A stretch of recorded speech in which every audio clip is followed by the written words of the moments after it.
Isra dan Mi'raj adalah peristiwa yang agung sebelum berlakunya peristiwa hijrah Nabi SAW. Jadi ini salah satu daripada perkara yang agung, hebat, yang telah diaturkan oleh Allah Subhanahu wa taala kepada junjungan besar Nabi kita Muhammad SAW. Hebatnya perkara ini sehingga Allah Subhanahu wa taala merakamkan perjalanan baginda Rasul sallallahu alaihi wasallam di dalam surah Al-Isra pada ayat yang pertama. A'udzubillahi minasyaitonir rajim. Bismillahirrahmanirrahim. Subhanalladzi asra bi'abdihi lailan minal masjidil harami ilal masjidil aqsa alladzi barakna hawlahu linuriyahu min ayatina innahu huwas sami'ul basir. Di dalam ayat ini Allah Subhanahu wa taala menjelaskan beberapa perkara yang penting kita mengambil manfaat. Yang pertama, dimulakan ayat di dalam surah Al-Isra dengan subhana. Subhana ini adalah isim masdar mansub ala annahu maf'ul mutlaq dengan takdir sabbahtu Allah subhana. Maksud dia ditanzihkan Allah Subhanahu wa taala, disucikan Allah Subhanahu wa taala daripada segala perkara yang tidak baik. Karena itu disebutkan oleh Sayyidina Talhah ibnu Ubaidillah al-Ghayyad, ahadul mubasysyirin bil jannah, ketika mana ditanya kepada Nabi sallallahu alaihi wasallam, "Ma ma'na subhanallah?" Apakah makna subhanallah? Maka baginda Rasul sallallahu alaihi wasallam menjawab, "Tanzihullahi min kulli su." Menyucikan Allah dari segala yang buruk. Permulaan ayat dalam surah Isra menceritakan tentang Isra dan Mi'raj dimulakan dengan subhana. Apa maksudnya? Maksudnya Allah Subhanahu wa taala ingin mentanzihkan zat Allah Subhanahu wa taala daripada fikiran yang tidak betul, yang buruk, pandangan terhadap Allah. Sehingga sebahagian di kalangan manusia yang mengatakan bahawa hijrahnya Nabi, Isra-nya Nabi sallallahu alaihi wasallam dan dimi'rajkan Nabi sallallahu alaihi wasallam ke Sidratil Muntaha bermaksud Allah berada di langit. Maka Allah pada ayat ini menyebutkan pada permulaan subhana, maha suci Allah daripada tanggapan tersebut. Bermakna Allah tidak berada di langit, Allah tidak berada di mana-mana, kerana di mana-mana dan di langit itu adalah tempat, dan ini mustahil bagi Allah Subhanahu wa taala. Allah laisa kharijal alam wa laisa dakhilah. Allah tidak di dalam alam dan Allah tidak di luar alam. Kenapa? Karena Allah tidak bertempat. Di dalam dan di luar bersifat dengan tempat. Maka Allah Subhanahu wa taala munazzah, disucikan Allah daripada perkara tersebut. Dan hikmahnya Allah taala maha mengetahui akan berlaku fahaman tersebut. Fahaman mengatakan Allah di langit, fahaman mengatakan bahawa Allah bertempat, fahaman mengatakan ketika Nabi di Isra dan Mi'rajkan bermaksud Allah ditemui di langit. Maka ini faham yang buruk. Maka Allah Subhanahu wa taala sendiri mentanzihkan zatnya daripada perkara tersebut dengan menyebutkan pada ayat ini subhana. Ajaib ayat ini, masya-Allah, tabarakallah. Ini dalil bahawa ayat ini bukan rekaan daripada Nabi sallallahu alaihi wasallam, sebaliknya ia adalah daripada Allah Subhanahu wa taala. Subhanalladzi asra bi'abdi. Subhana juga digunakan atau disebutkan kepada perkara yang ta'ajub. Jadi ada dua faedah yang kita dapatkan daripada tafsiran subhana. Yang pertama, mentanzihkan Allah, menyucikan Allah daripada perkara yang tidak tepat, menyandarkan kepada Allah dengan perkara yang tidak tepat kepada Allah. Yang kedua, disebutkan subhana kepada perkara yang ta'ajub. Karena peristiwa Isra dan Mi'raj adalah peristiwa yang penuh dengan ketakjuban, peristiwa yang penuh dengan keajaiban. Perjalanan daripada Masjidil Haram menuju ke Masjidil Aqsa, yang perjalanan tersebut kebiasaannya menaiki kenderaan darat 40 hari 40 malam, hanya dijalani oleh Nabi SAW dalam tempoh yang sangat sedikit, sehingga dalam riwayat menyebutkan bahawa Rasulullah SAW keluar daripada rumahnya baginda Rasul, dalam riwayat rumahnya Sayyidatina Allahumma salli ala Sayyidina Muhammad, adiknya Sayyidina Ali radhiyallahu taala anhu, dan dibawa untuk beraskan ke Masjidil Aqsa. Ketika pulangnya baginda Rasul, masih lagi selimutnya Rasulullah masih lagi panas. Maksud dalam kajian, kata para saintis, kalau dikaji seseorang yang masuk ke dalam selimut, keluar daripada selimut, masih kekal dia punya haba di dalam selimut tadi kurang dari 5 minit ke 15 minit. Maknanya perjalanan Nabi SAW dengan kiraan falak, kiraan jam, hanya kurang 15 minit. Tamam. Tapi siapa yang menjalankan Nabi? Yang menjalankan Nabi Allah.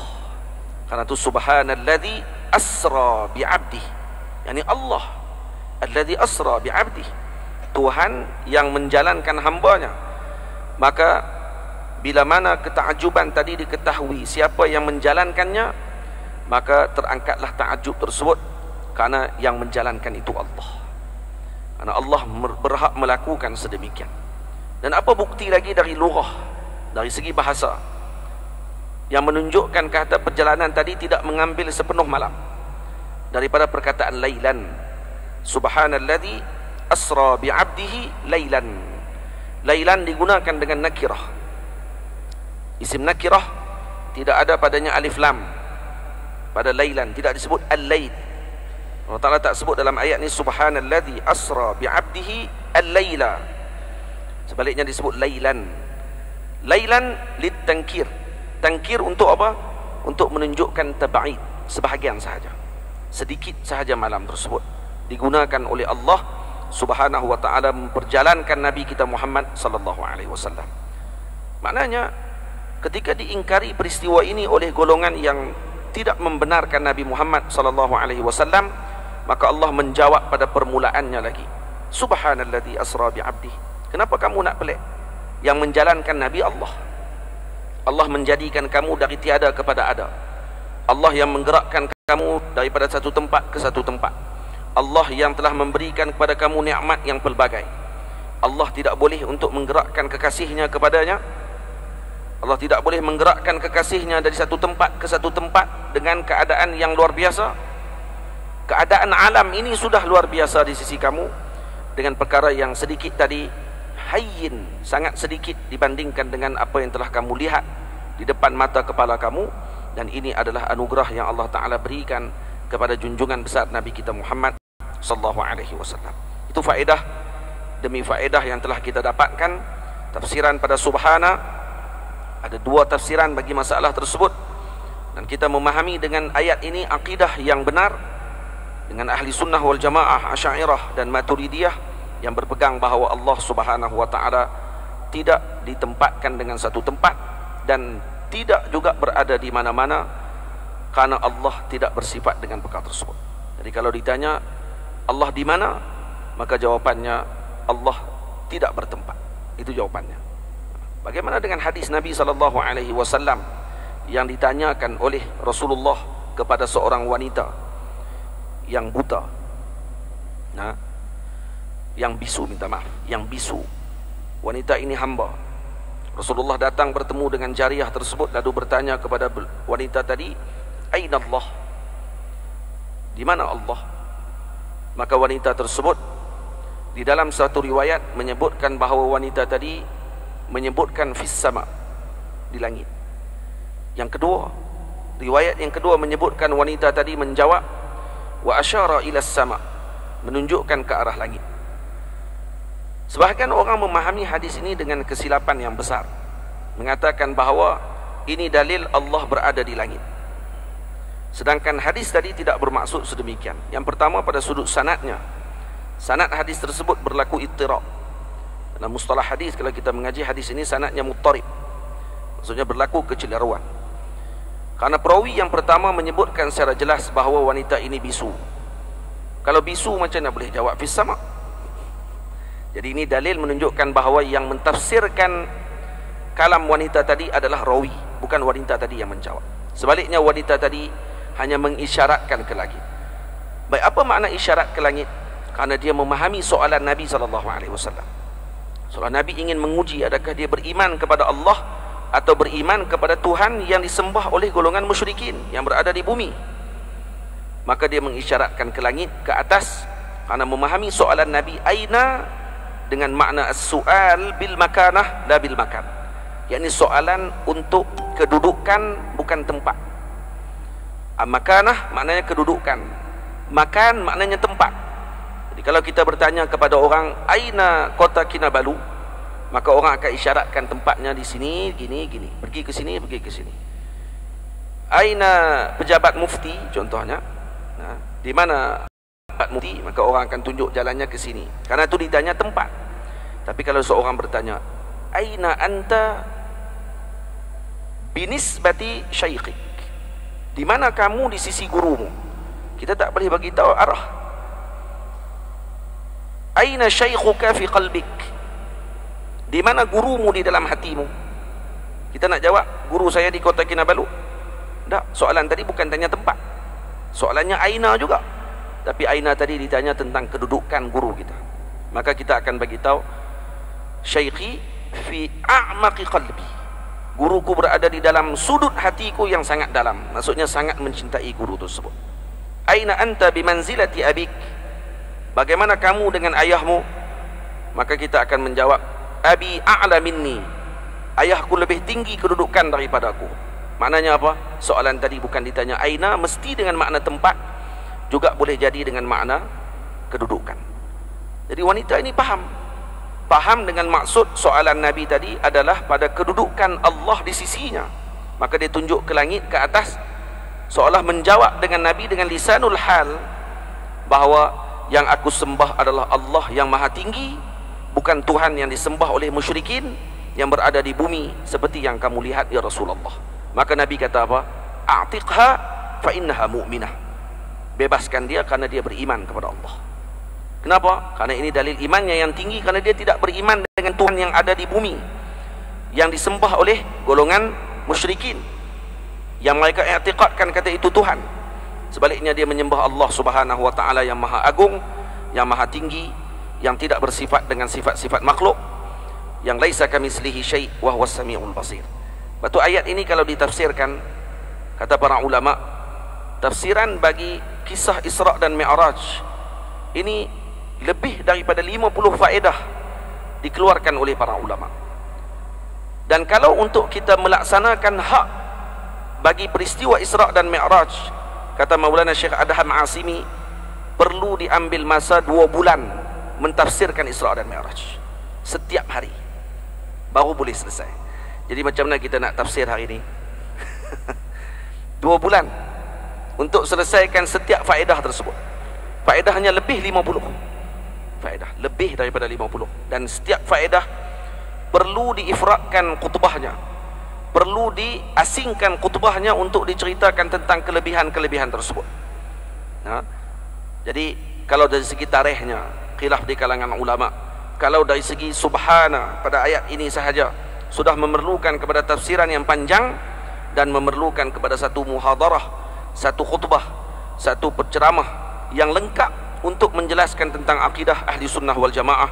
Dan ini menjelaskan bahawa pegangan ahli sunnah wal jamaah Asy'ariyah dan Maturidiyah adalah berbetulan dengan akidahnya junjungan besar Nabi kita Muhammad sallallahu alaihi wasallam dan juga para sahabat Nabi ridwanullah alaihim ajma'in. Seterusnya hadirin yang dirahmati Allah, perkataan bi'abdihi menjelaskan kepada kita bahawa baginda Nabi SAW diletakkan dengan gelar yang tertinggi, yaitu dengan gelar ubudiyah. Karena itu Allah Subhanahu wa taala mengangkat kedudukan Rasulullah SAW pada kedudukan yang tertinggi, dan menjadi ketua para nabi alaihi wassalatu wassalam adalah kerana beliau, yakni baginda Rasul sallallahu alaihi wasallam, memilih pangkat abd, kehambaan, dibandingkan dengan pangkat yang lain. Ketika iblis ditolak oleh Allah Subhanahu wa taala adalah kerana menafikan sifat kehambaan. Iblis tidak mengaku sebagai Tuhan, tapi mempunyai sifat takabur dalam dirinya yang menunjukkan bahawa dia tidak mau sujud kepada Sayyidina Adam alaihissalam, maka dia ditolak daripada syurga Allah Subhanahu wa taala. Itu syaitan, digelar syaitan kerana diambil daripada perkataan syatana. Syatan bermakna ba'ud, jauh maknanya. Ai turid minal jannah, dijauhkan, dilempar, dikeluarkan daripada syurga Allah Subhanahu wa taala.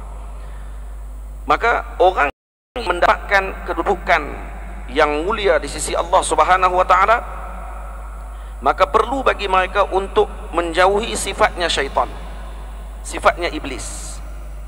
Karena iblis sifatnya adalah tinggi.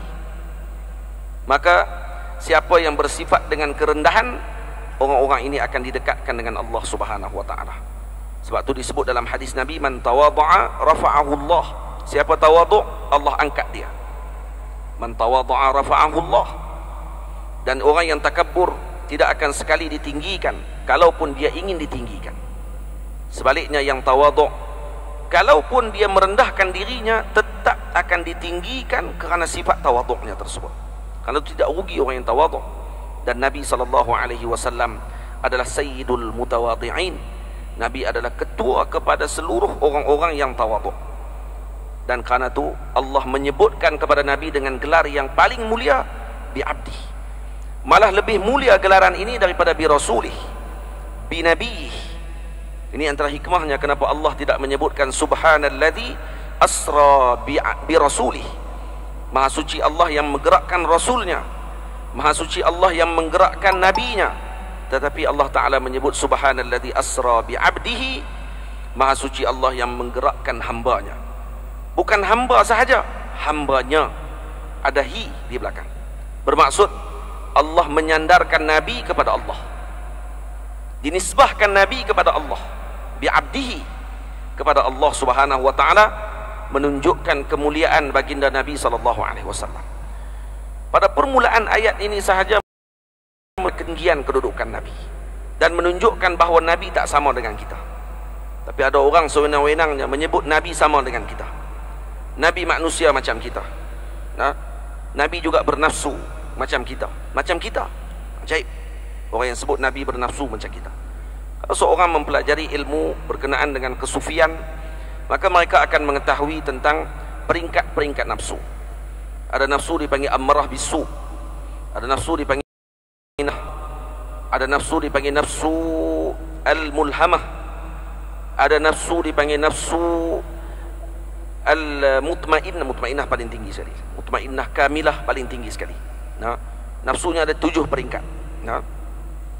Nafsu mardiyah, nafsu radiyah, banyak peringkat nafsunya. Peringkat nafsu ammarah ini nafsu yang menjerumuskan seorang tadi kepada kejahatan. Nafsu lawamah sudah naik sedikit peringkatnya. Kalau dia buat benda jahat, dia akan laum.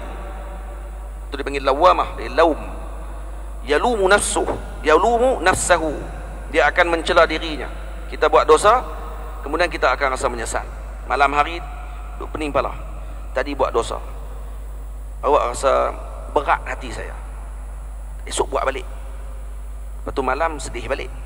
Ini ada nafsu lawamah maksudnya. Ini orang macam ni, peringkat dia naik, peringkat dia kepada nafsu lawamah. Nafsu ammarah, dia tak rasa apa. Dia buat jahat, dia tak rasa apa. Dia akan rasa tenang je dengan nafsu dia tu. Ini nafsu ammarah. Buat jahat macam mana pun, dia tak rasa dalam hati dia ni jahat. Ini yang paling berat.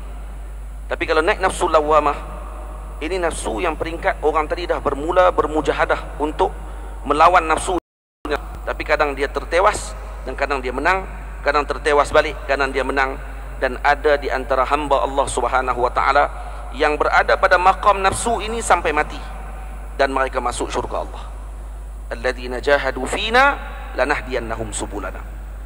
Jahadu fina maksudnya sentiasa bermujahadah nafsunya dan peringkatnya masih lawamah, tak naik peringkat mulhamah, tapi mendapatkan ketinggian di sisi Allah kerana mujahadahnya kepada Allah. Lanahdiyannahum subulana, maka kami tunjukkan, kami anugerahkan kepadanya jalan-jalan kami untuk sampai kepada kami, kata Allah Subhanahu wa taala. Jadi hadirin yang dirahmati Allah, kalau nafsu-nafsu tersebut kita bahaskan, bagaimana seorang boleh menyebut Nabi sama nafsunya dengan kita? Nafsu yang mana? Anda tanya balik. Nafsu mana? Kamu kata Nabi sama nafsu dengan kamu. Nabi juga ada nafsu. Nabi bersyahwat sama dengan kita, katanya. Di mana nafsu Nabi tadi yang kamu maksudkan? Kamu peringkat nafsu kamu tu di mana? Mutmainnah? Ha? Kamu sama dengan Sayyidina Ibnu Abbas, yang waktu wafatnya Sayyiduna Ibnu Abbas, habrun Al-Quran, habrul ummah, ulama'nya umat Nabi SAW, turjumanil Quran, yang mana ketika beliau wafat, di dalam jenazahnya dimakamkan tadi, waktu dibalut jenazahnya dengan kain kafan, datang seekor burung berwarna hijau terbang masuk ke dalam kain kafannya, lalu terdengar suara yang membacakan, ya ayyatuhan nafsul mutmainnah irji'i ila rabbiki radiyatan mardiyah fadkhuli fi ibadi wadkhuli jannati. Ayat ini dibaca kepada Sayyidina Abdullah bin Abbas waktu beliau wafat. Dengar suara tersebut dibaca, dipanggil hatif. Kalau dalam bahasa sufi dipanggil hatif. Hatif, kata Al-Imam Abdul Wahab Sya'rani, sama ada dua, sama ada suaranya malaikat atau suaranya Nabi Allah Khadir alaihi salam. Dua ini hatif dipanggil. Kalau kita buka dalam kitab-kitab sufi, kita akan dengar sebut wasami al-hatifa, wasami al-hatifa, didengar oleh wali ini suara yang menyeru kepadanya. Suara ni suara siapa? Imma suara malaikat Allah, wa imma suara Sayyidina Khadir alaihi salam yang membacakan ayat tersebut sebagai isyarat daripada Allah Subhanahu wa taala. Dibacakan ayat tadi kepada Sayyidina Ibnu Abbas, ya ayyatuhan nafsul mutmainnah, bermakna Sayyidina Ibnu Abbas nafsunya telah mencapai kepada peringkat yang tertinggi, yang nafsu mutmainnah tidak akan terlintas di dalam hatinya melakukan sedikit pun perkara yang bercanggah dengan syarak. Kalau dah sampai peringkat nafsu mutmainnah. Baik, Nabi sallallahu alaihi wasallam maqamnya Nabi di atas daripada semua benda tadi. Karena peringkat nafsu yang dilalui oleh hamba, 7 peringkat nafsu yang kalau kita pelajari, itu adalah untuk mencapai kepada tahap kewalian yang tertinggi. Dan kita semua ketahui bahawa serendah-rendah para nabi adalah setinggi-tinggi para wali Allah Subhanahu wa taala, dan tak akan seorang wali melangkaui peringkatnya menyamai para nabi alaihi wassalatu wassalam. Maknanya 120,000 para anbiya alaihi wassalatu wassalam yang ada kita kenali dan ada yang tidak kita kenali. Yang tertinggi di kalangan 124,000 tadi dalam pandangan para ulama adalah Nabi kita Muhammad sallallahu alaihi wasallam. Baik, yang terakhir sekali siapa? Itu lebih tinggi daripada Qutubul Akhtar. Ketua para wali yang ada pada mana zaman sekalipun tidak akan mampu menandingi Nabi yang terakhir paling rendah. Macam mana seorang boleh sebut Nabi sama dengan dia? Ini keajaiban daripada orang yang mulutnya tidak menjaga adab dengan Nabi kita Muhammad SAW. Kalau kita faham peringkat tadi sahaja, sudah kita akan berhati-hati ketika berbicara tentang Rasulullah sallallahu alaihi wasallam, dan sudah kita tidak akan mampu untuk bicara tentang Nabi. Tak akan mampu bicara tentang Nabi. Macam mana kita nak bicara tentang Nabi?